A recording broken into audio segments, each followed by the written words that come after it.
This conference and the Muslim Voice Festival have been in the making for the last 3 years. And the idea was then to change American public perception of the Muslim world. That was the purpose. But of course, then, 3 years ago, we could not imagine that the conference and the festival will be held in so positive times, with the election of President Obama and 2 days after his major historic speech made in Cairo, in which he extended a hand to the Muslim world and called for radical change, for a new beginning. رئيس الولايات المتحدة الأمريكية. Ladies and gentlemen, the President of the United States. We meet at a time of great tension between the United States and Muslims around the world. I've come here to Cairo to seek a new beginning between the United States and Muslims around the world, one based on mutual interest and mutual respect. Assalamu alaikum. Bridging the divide between the United States and the Muslim world through arts and ideas, possibilities and limitations. Brooklyn, New York, June 6th and 7th, 2009. A conference, Bridging the Divide, convened on the occasion of a citywide initiative to bring a greater understanding between the United States and the Muslim world through arts and culture. This initiative culminated in a 10-day arts festival titled Muslim Voices, Arts and Ideas, co-organized by 3 dedicated partner organizations.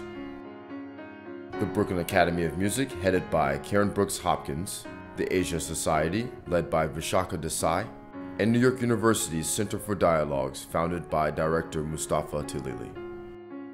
The center organized the conference that brought together over 40 scholars, artists, government officials, and cultural practitioners from the US, Europe, and the Muslim world.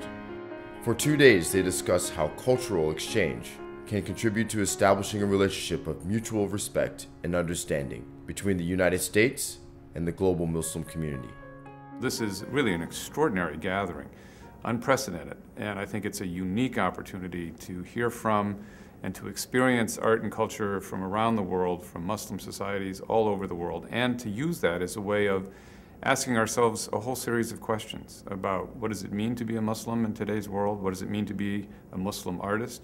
What does it mean for Americans to finally understand the complexity and the diversity and the richness of Muslim art and Muslim culture? So I think it has enormous potential, and I'm very excited about it.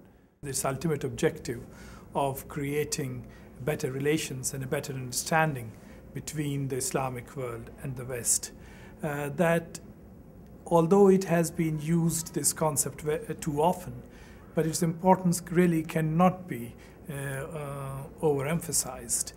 In order to understand this, it is sometimes important that we should look beyond the prism of politics and look at it in terms of the everyday interactions between human beings. If you like to put a human face to a civilization, which sometimes has not been adequately seen in that human term, but often only through a political prism.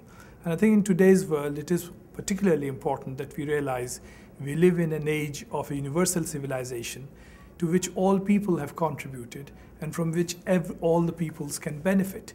And you cannot have that sort of a universal civilization if there is a refusal or indeed an inability to understand the contribution made by a very large segment of the world civilization.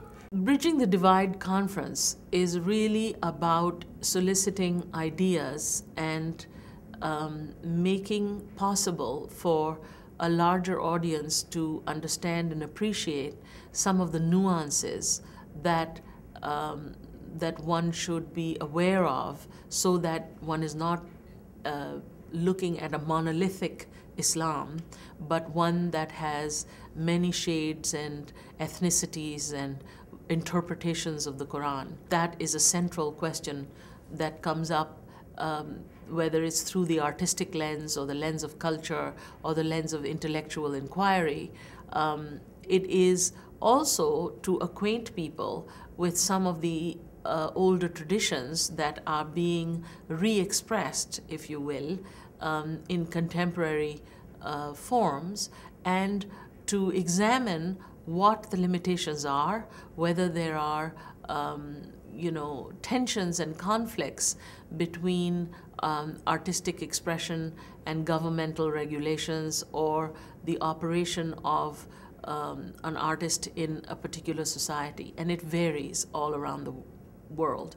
And there is no such thing. One of the things that the conference highlights is that there is no Islamic world. There's not one cohesive unit that we can adjudicate or explain or illuminate. It has very many forms, it's very diverse, and to find inroads and understandings in this diversity is all the voices that have been invited to the conference.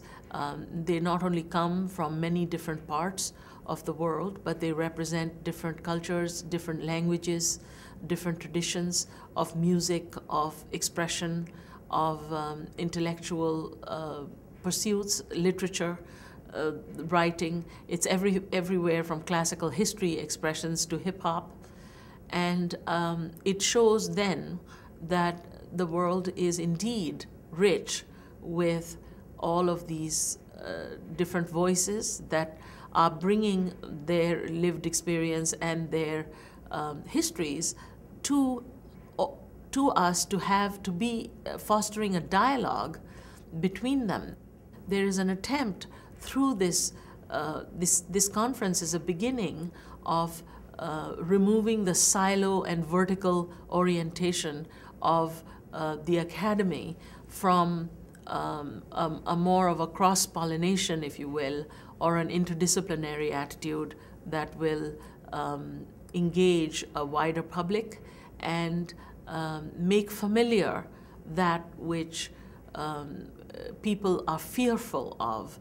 This is sort of on a different platform where you have Muslims from various countries and people who are not necessarily American Muslims, but happen to be Muslims in America, talking about what is the cultural capital or the cultural production of their countries, but talking in a way that makes sense to other audiences of Muslims and non-Muslims. So I think the level of conversation is much more intense and diverse here than in most other places.